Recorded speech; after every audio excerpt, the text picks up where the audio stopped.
உங்க toilet cleaner bison toilet cleaner குவாலிட்டியை விட பெட்டர்னு நிரூபிச்சா உங்க மொத்த பணமும் ரீஃபண்ட். பைசன் டாய்லெட் கிளீனர் இப்போது 79 ரூபாயில். அரண்நாடு நேயர்களுக்கு அன்பு வணக்கம். இன்று நம்மோடு இணைந்திருப்பவர் மூத்த பத்திரிகையாளர் தமிழா பாண்டியன் அவர்கள். ஐயா வணக்கம். வணக்கம். தமிழக சட்டமன்ற தேர்தல் நெருங்கி கொண்டிருக்கிறது. பிரதான கட்சிகளாக திமுகவும் அதிமுகவும் தான் இருக்க போகிறாங்க. அதில் தான் கூட்டணி ஃபார்ம் ஆக போகுது. பாஜக அதிமுகவோடு கூட்டணிக்குள்ளே வந்துட்டாங்க. இப்போ தாவேக்கா புதிதாக உதயமாகி அவங்க பெரிய ஒரு ட்ரபுளில் தரப்போகிறாங்கிற விஷயங்கள்லாம் போயிட்டு இருக்கும் பொழுது அதிமுகவுடைய கூட்டம் நடந்தது. எடப்பாடி அவர்கள் பேசியிருக்கிறாரு, மற்றவர்களும் பேசியிருக்கிறாங்க. இங்கிட்டு திமுக கூட்டம் நடக்குது, இங்கிட்டு தாவேக்கா கூட்டம் நடக்குது. ஒருத்தர் பேசக்கூடிய பேச்சுகள்லேருந்து இந்த அதிமுக கூட்டணியில் யார் இணைய போகிறாங்க அப்படிங்கிற பிரச்சனைகள்லாம் வரும்போது பாஜக இணைந்ததே இன்னும் சீட்டு ஷேரிங்கு அப்படின்னு பல பஞ்சாயத்துகள் அடுத்தடுத்து காத்திருக்கிறது. இந்த நேரத்தில் சி.வி. சண்முகம் அவர்கள் பேசினது, மற்றவர்கள் பேசினதெல்லாம் பயங்கர சர்ச்சையாக மாறி இருக்கிறது. யாருன்னு தேட தொடங்கியிருக்கிறாங்க. என்ன நடந்தது, அவர்கள் பேசுகிறது எப்படி பார்க்குறீங்க? உள்ள ஏதும் புகைச்சல் கிளம்பி இருக்கிறதா? அதிமுகவுடைய பொதுக்குழு செயற்குழு அவசரமாக கூட்டி ஆகணும்னு முடிவு பண்ணிட்டார் எடப்பாடி. அவைத்தலைவர் தான் கூட்டணும். அவர் உடம்பு சரியில்லாம் படுத்திருக்காரு. அதுக்கெல்லாம் நேரம் இல்லை, தற்காலிகமாக அதுக்கெல்லாம் நேரமே இல்லைப்பா. நாளைக்கே கூட்டி ஆகணும். கே.பி. முனுசாமியை தற்காலிக தலைவர் கூட்டியாச்சு. கூட்டி அனைத்து அதிகாரங்களும் அரசியல் முடிவுகளோ எடுப்பதற்கு எடப்பாடிக்கு அதிகாரம் கொடுக்குது அந்த செயற்குழு பொதுக்குழு. இதுதான் இந்த பொதுக்குழு செயற்குழுக்கான அவசரம். என்ன இதுக்கு நடுவில் ஓபிஎஸ் டிடிவி இல்லை, ஓபிஎஸ் குருமூர்த்தியை கூட்டிகிட்டு அமித்ஷாவை பார்க்குறாரு. குருமூர்த்தி யாரை கூட்டிகிட்டு போகிறாரு? ஓபிஎஸை கூட்டிகிட்டு டெல்லிக்கு போகிறாரு. நீங்கள் அதிமுகவுடைய மாவட்ட செயலாளர் கூட்டத்தில் ராமநாதபுரம் மாவட்ட செயலாளர் முனுசாமியை கூப்பிட்டு எடப்பாடி கேட்குறாரு, எப்படியா ஓபிஎஸ் 3.5 லட்சம் ஓட்டு வாங்குறாரு? அதிமுக வட்ட செயலாளர், கிளை செயலாளர், ஒன்றியம், நகரம்ல எங்கே போனா? சொந்த ஊர் தேனியிலேருந்து மதுரை மதுரையிலேருந்து பரமக்குடி ராமநாதபுரத்தில் போய் நிற்கிறாரு. பலாப்பழ சின்னத்தில் நிற்கிறாரு. எப்படி சாத்தியம்? என்ன அதிமுக என்ன ஆச்சு? யார் கேட்குறா? எடப்பாடி மாவட்ட செயலாளர் கூட கேட்குறாரு. முனியசாமி கூட கேட்குறாரு. முனியசாமி பேன்னு முழிக்கிறார். ஐயா, அதிமுகவில் உள்ள முக்குளத்தோர் வாக்கு பூரா அப்படியே விழுந்துருச்சியா? யாருக்கு? ஓபிஎஸ்க்கு. அதையா 3.5 லட்சம் 3.25 லட்சம் ஓட்டு. அப்போ அதிமுகவில் யார் முக்குளத்தோர் இல்லையா? நீ என்ன ஆள்? நானும் முக்குளத்தோர், அவரும் முக்குளத்தோர். அப்போது எடப்பாடி என்ன நினைக்கிறாருன்னா, அதிமுக வர்ற சட்டமன்ற தேர்தலில் கடும் நெருக்கடியில் வெற்றி பெறும். அப்படி வெற்றி பெற்றால் ஆட்சி அமைப்பது அதிமுக. ஆட்சி அமைத்த பிறகு அதை பாதுகாக்க முடியுங்கிற கவலை வந்துருச்சு. இந்த ஆட்சியை பாதுகாக்க முடியுமா? ஏன்னா பாஜகவுடைய அழுத்தம் என்ன தெரியுமா? குருமூர்த்தி அமித்ஷா பார்த்த பிறகு ஓபிஎஸை சேர்த்துக்குங்க,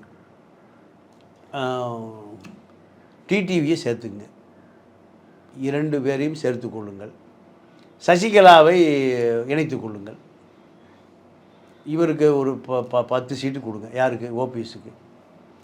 டிடிவிக்கு ஒரு 12 சீட்டு கொடுங்க. அவர் 4% ஓட்டு வச்சுருக்காரு. பாசனுக்கு 7 சீட்டு கொடுங்க. இவருக்கு கிருஷ்ணசாமிக்கு 7 சீட்டு, ஜான் பாண்டியனுக்கு 3 சீட்டு, பாமகவுக்கு 20 சீட்டு, 140 இல்லை 150, 84 சீட்டை பாஜக கூட்டணி கொடுத்துருங்க. யாருடைய டிமாண்டு? பாஜக டிமாண்டு. அப்போ விஜய் வந்தால் இன்னொரு 10 சீட்டை குறைச்சிக்கங்க. 84 சாரி 94, 140 அதிமுகனா இது ஒரு 60, அது ஒரு 34, 94 சீட்டு. 94 பாதி விஜய்க்கு,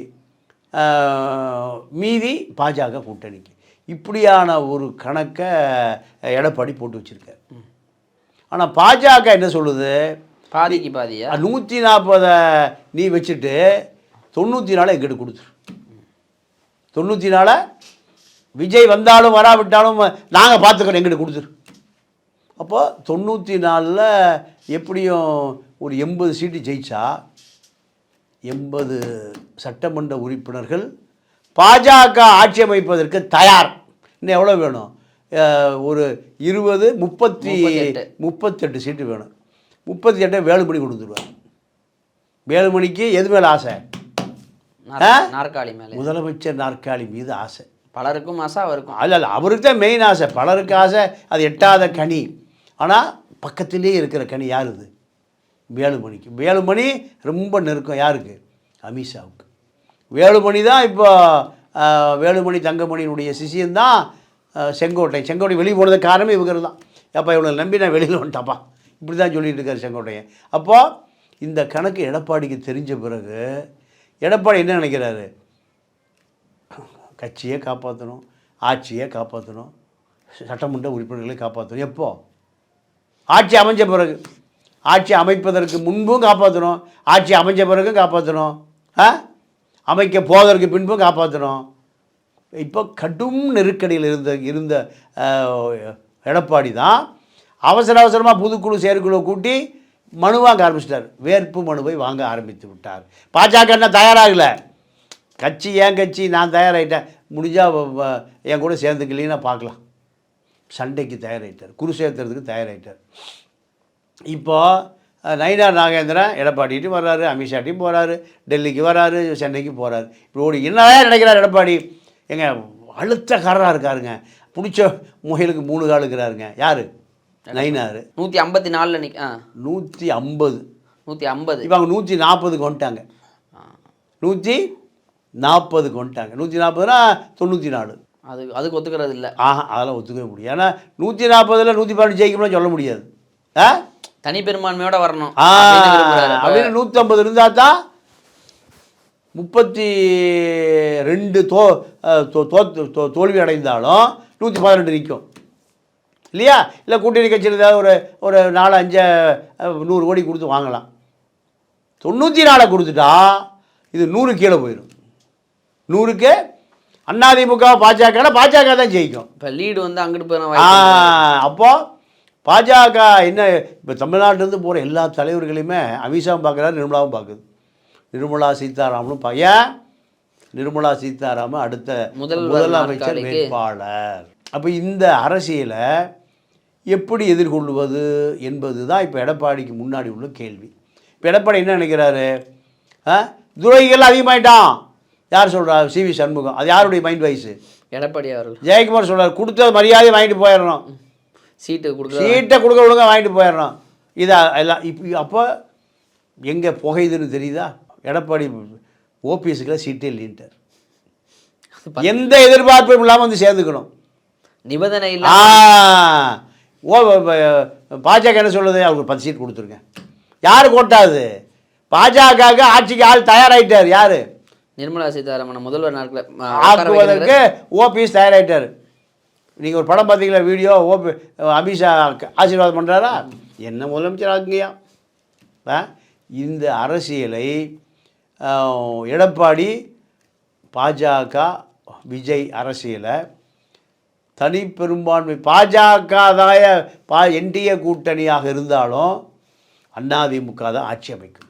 எடப்பாடி தெளிவாக இருக்கார். இப்போ ஒருவேளை இப்போ இந்த பேரம் வந்து 150 இவர் நிற்கணும், 84 கூட்டணி தரங்கிற முடிவில் ஒருவேளை சரிவு தொடங்க ஆரம்பித்தால் பாஜகவை கலட்டி விட்டு அதிமுக களம் காணுமா? அது இல்லை வாய்ப்பே இல்லை. பாஜகவோடு தான் பாஜக தான் இப்போ விஜயை உள்ளே கொண்டு வர்றதுக்கு கடுமையாக போராடிட்டு இருக்கு. இந்த கூட்டணி வந்தால் மட்டும்தான் எது ஜெயிக்கும்? பாஜக அதிமுக பாஜக கூட்டணி, என்டிஏ கூட்டணி வந்து ஜெயிக்கும். அவர்களுக்கு முதல் வேலையை திமுக வெற்றி பெறக்கூடாது. இப்போ விஜய் வந்து சேர்ந்துட்டா சுலபமாக வெற்றி பெறலாம். இப்போ விஜய்க்கான நெருக்கடியை பாஜக தான் கொடுக்குது. விஜய்க்கான நெருக்கடியை பாஜக தான் கொடுக்குது. பாஜக தான் இந்த கூட்டணியை வெற்றி பெற வைக்க வேண்டும், விரும்பியோ விரும்பாமலோ. யாரை? எடப்பாடியை. ஏன்? எதிர்காலம் எடப்பாடிட்டு தான் இருக்குது. யாருடைய எதிர்காலம்? விஜயின் எதிர்காலம், பாஜக எதிர்காலம். விஜயின் எதிர்காலமும் பெறப்பட்ட தானே. இப்போ அவர் வரல அப்படின்னா நெருக்கடியை சந்திக்க நேரிடும். ஆமாம்.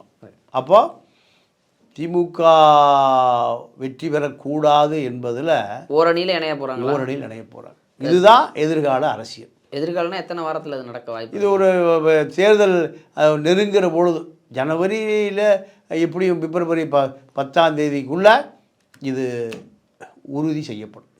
ஆனால் விஜயை முதல்வர் வேட்பாளராக ஏற்றுக்கொள்வர்கள் மட்டும்தான் கூட்டணியில் இணைய முடியும். நீங்கள் வேணா எந்த கூட்டணி யாரும் விஜயோட போக மாட்டாங்க.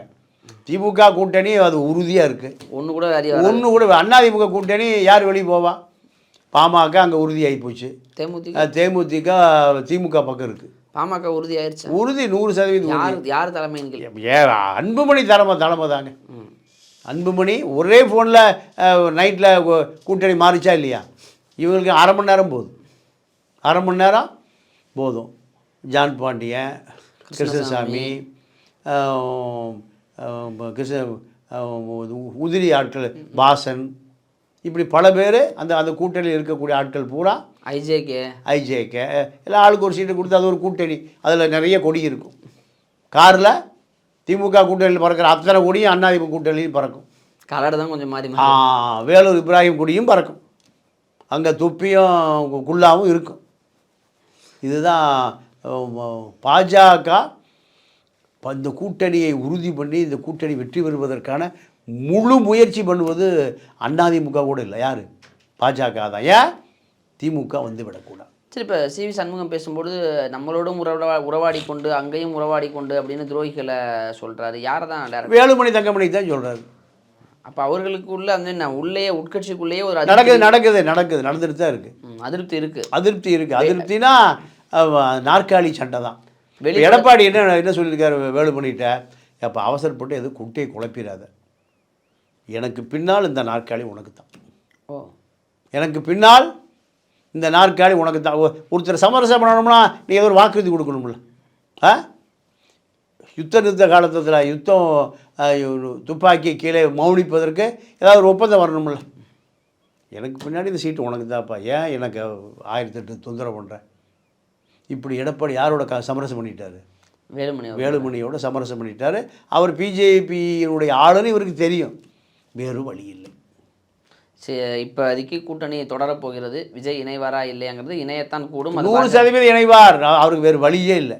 எத்தனை சீட்டுகள் இணைவார்? இந்த 84 தான். 84ல் ஆளுக்கு பாதி. 84ல் ஆளுக்கு 42 வச்சுக்கு பெரிய தொகை. இது 14% ஓட்டை நிரூபித்த விஜயகாந்துக்கு 41 கொடுத்து 29 ஜெயிச்சார். பிரதான எதிர்கட்சி தலைவர் வந்தார். ஃபர்ஸ்ட் ரவுண்டில் ஜெயிச்சார். அதே வாய்ப்பு தான் விஜய்க்கு. இப்போ எதிர்கட்சி தலைவரா விஜய்? கண்டிப்பாக எதிர்கட்சி தலைவர். ஓகேங்க. இப்போ அவர் முதல்வர் நாட்களை நோக்கி பயணிக்கிறாரு. இப்போ செங்கோட்டையன் அவர்கள் தன்னுடைய பலத்தை நிரூபிக்கிறதுக்காக 18ஆம் தேதி கூட்டம் போடுறாங்க. ஆனால் நீங்கள் இப்படி சொல்கிறீங்க. இப்போ அந்த கூட்டத்தில் பாஜகவை எதிர்த்து பேசவே மாட்டாரா? எப்போவுமே பேச மாட்டாங்க. ஒருபோதும். அஜய் ரஸ்தோகின்னு கரூர் சம்பவத்தை உச்சநீதிமன்ற வழிகாட்டுதல் அந்த ஓய்வு பெற்ற நீதிபதி வந்துட்டு போயிருக்கார். கூட்டணி அமைந்தால் செந்தில் பாலாஜி குற்றவாளி, கூட்டணி அமையவில்லை என்றால் விஜய் குற்றவாளி. இப்போ செங்கோட்டையன் அங்கே விஜய் அவர்களை கூட்டு போய் தன்னுடைய பலத்தை நிரூபிக்க போகிறாரு. எடப்பாடிக்கு எதிராக பேசணுங்கிறதுக்காக கூட்டிகிட்டே போகிறாரு. அப்போ பேச மாட்டாரா? எல்லாம் பேசுவாங்க. தேர்தல் அறிவிக்கிற வரை வீரவசனம்லாம் நடக்கும். தேர்தல் அறிவித்த பிறகு கூட்டணிகள் மாறும், காட்சிகள் மாறுங்கிறீங்க. ஆட்சி சாட்சி காட்சி எல்லாம் மாறப்போகுது. அதெல்லாம் இன்னும் ஒரு 2 வாரத்தில் நடக்கும்னு சொல்கிறீங்க. இப்போ அதிமுகவிற்குள்ள அந்த பாஜகவுடைய ஷீட் ஷேரிங் பிரச்சனை இப்போவே தலை தூக்க தொடங்கிடுச்சு. இன்றைக்கி பிரேமலதா அவர்கள் சொல்லியிருக்கிறாங்க, ஜனவரி 9ஆம் தேதி கூட்டணி யார் கூடன்னு சொல்கிறேன்னாலும் சீட்டுகள் வேட்பாளர்கள் எல்லாத்தையும் சொல்கிறேங்கிறாங்க.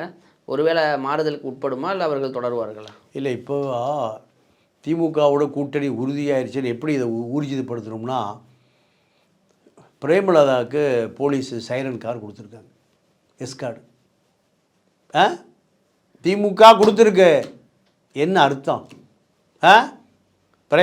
பிரேமலதா சொல்லுகிற தேதியில் திமுகவோடு கூட்டணி.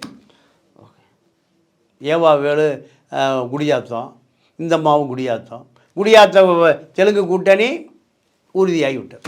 தேமுதிக அங்கே திமுகவோட கூட்டணி போகிறாங்க. சரிங்க, பொறுத்து வந்து பார்ப்போம். நேரம் கொடுத்ததற்கு நன்றி. நன்றி, வணக்கம்.